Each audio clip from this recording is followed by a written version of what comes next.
আইন তো মানুষের জন্য, আইনের জন্য তো মানুষ নয়। এত মানুষ যখন সাফার করবেন, লক্ষ লক্ষ লোক যারা বেনাগরিক হওয়ার মুখে, ফলে এই নাগরিকত্ব আইন পরিবর্তন হবে, এই ব্যাপারে কোনো সন্দেহ নেই। কেন্দ্রের কাছে এরা কিছু আশা করে না, কারণ কেন্দ্রের একজন মন্ত্রী যখন বলেছে এখানে রোহিঙ্গারা বসেছেন, উগ্রপন্থীরা বসেছেন, বাংলাদেশিরা বসেছেন, মন্ত্রী বলেছেন, মানে এটা সরকারের বক্তব্যই ধরে নেওয়া যায়। ফলে সেই সরকারের কাছ থেকে এরা আশা করেনি। যারা এখানে লড়াই করছেন, খুব সিরিয়াসলি লড়াই করছেন, তারা শুধু জল ছাড়া অন্য কিছু খাচ্ছেন বলে, আমি তো দেখছেন দিন রাত আমি এখানে আছি, আমি ওই রকম শান্তনু যা বলছে এরকম কিছু দেখিনি। শান্তনু এটা বলছেন যে একটা পার্টি করেন, সে পার্টির জায়গা থেকে বলছেন, কিন্তু তাকে একটু বুঝতে হবে তিনি একটা সরকারের অংশ। এরকম একটা কথা বললে সেটা আসলে সরকারের উপরও দায়িত্ব পাওয়া যায়, এরকম দায়িত্বহীন কথাবার্তা একজন মন্ত্রীর বলা উচিত নয়।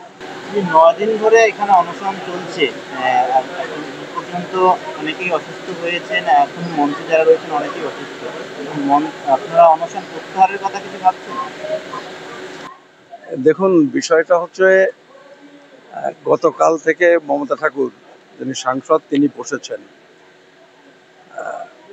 যারা প্রথম থেকে অনশন করছেন তারা ভেবেছিলেন যে আজকে হয়তো বিরোধী দলের নেতারা আসবেন, তারা এটা নিয়ে লড়াই করবার প্রতিশ্রুতি দেবেন বিভিন্ন পার্টির তরফে।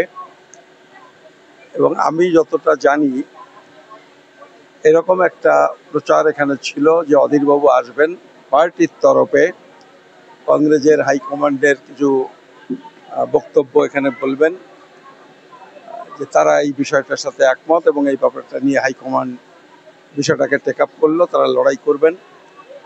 কিন্তু আমার বক্তব্য শুনে মনে হয়েছে আসলে তিনি ব্যক্তিগতভাবে এখানে এসেছেন, ব্যক্তিগত মতামত বলে গেলেন। ফলে একটা অনশন যখন চলছে তখন কেন্দ্রের কাছে এরা কিছু আশা করে না, কারণ কেন্দ্রের একজন মন্ত্রী যখন বলেছে এখানে রোহিঙ্গারা বসেছেন, উগ্রপন্থীরা বসেছেন, বাংলাদেশিরা বসেছেন, মন্ত্রী বলেছেন, মানে এটা সরকারের বক্তব্যই ধরে নেওয়া যায়। ফলে সেই সরকারের কাছ থেকে এরা আশা করেনি। এরা আশা করছে বিরোধীরা একটা নির্দিষ্ট প্রতিশ্রুতি যদি দেন যেটা নিয়ে লড়াই সংগ্রাম করবেন, তাহলে তারা আন্দোলনটা প্রত্যাহার করবেন, এরকমই একটা চিন্তাভাবনা অনশনকারীদের মধ্যে আছে। এবং সেইটাই আশা করেছিলেন অধীরবাবু বলবেন। এখন জানি না কেন এরকম হলো, যদিও প্রদেশ কংগ্রেস বা সিপিআইএমের পক্ষ থেকেও তারা এইটা নিয়ে চিন্তাভাবনা করছেন। হয়তো অধীরবাবু আলাদা করে এসেছেন, প্রদেশ কংগ্রেস অফিসিয়ালি তাদের পার্টির তরফ থেকে হয়তো কালকে যদি আসেন, আজকে কথাবার্তা বলে যদি বলে আমরা কালকে যাচ্ছি, তাহলে হয়তো একটা প্রতিশ্রুতি দিল, তার উপর আগামী দিনে হয়তো অনশনটা ভঙ্গ হতে পারে, বা আরও একদিন বা দুদিন হয়তো কন্টিনিউ করতে পারে। সেটা বিষয়টা তো বুঝলেন, অধীরবাবু চলে গেলেন, এখন একটু মহাসংঘের নেতৃবৃন্দ বসে এই বিষয়টা নিয়ে চিন্তা ভাবনা করে একটা সিদ্ধান্ত নেবেন। আপনারা কি মনে করছেন যে অনশন করছেন, যে কারণে আপনারা অনশন শুরু করেছিলেন, সেই দাবি আপনাদের পূরণ হবে বলে মনে হয় আপনাদের? দাবি তো পূরণ হবেই।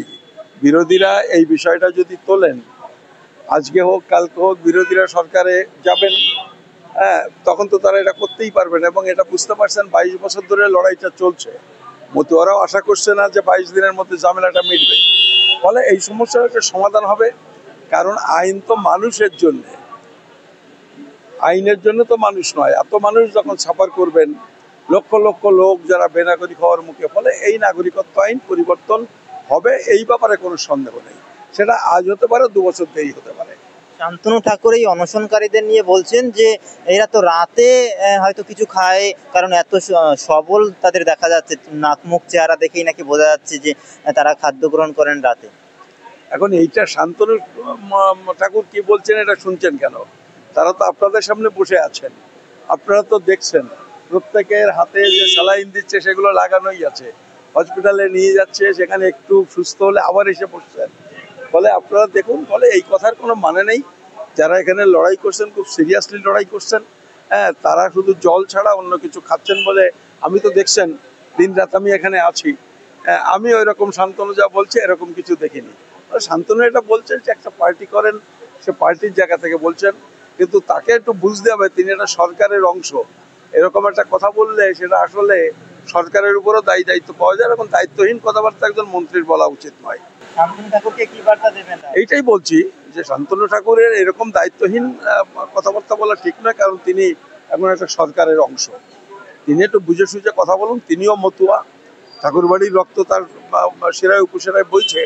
ওই মোদি আর অমিত শাহ যা বলছেন সেইটাকে তোতা পাখির মতো উনি বলছেন, এটা ঠিক নয়। তাকে বুদ্ধি দিয়ে বিবেচনা করে কথা বলা উচিত। 1987 আইনকে কালা কানুন হিসেবে দেখছেন, কংগ্রেসকে দায়ী করছেন, কিন্তু 2003 সালের আইনকে তিনি একবার উচ্চারণ করেন। না না না না, সবসময়ই 87 সালের যে মা বাবার একজন যেটা হয়েছিল, তারপরে 2003 সালের আইনে 2004 সালের 3রা ডিসেম্বর থেকে মা বাবা দুইজনকেই নাগরিকত্ব, মানে ছেলে মেয়েদের নাগরিকত্ব পেতে গেলে মা বাবাকে নাগরিক হতে হবে, এই যে বিষয়টা আমরা গোটাটাই বিরোধিতা করছি। আসলে এই নাগরিকত্ব আইন মূলত 2003 থেকে এই সমস্যাটা সৃষ্টি হয়েছে। আর আইনের থেকেও বড় কথা হলো প্রয়োগ যারা করবে, প্রয়োগটাই তো এইভাবে বিজেপি করছে, যার জন্য আজকের এই সমস্যাগুলো তৈরি হয়েছে।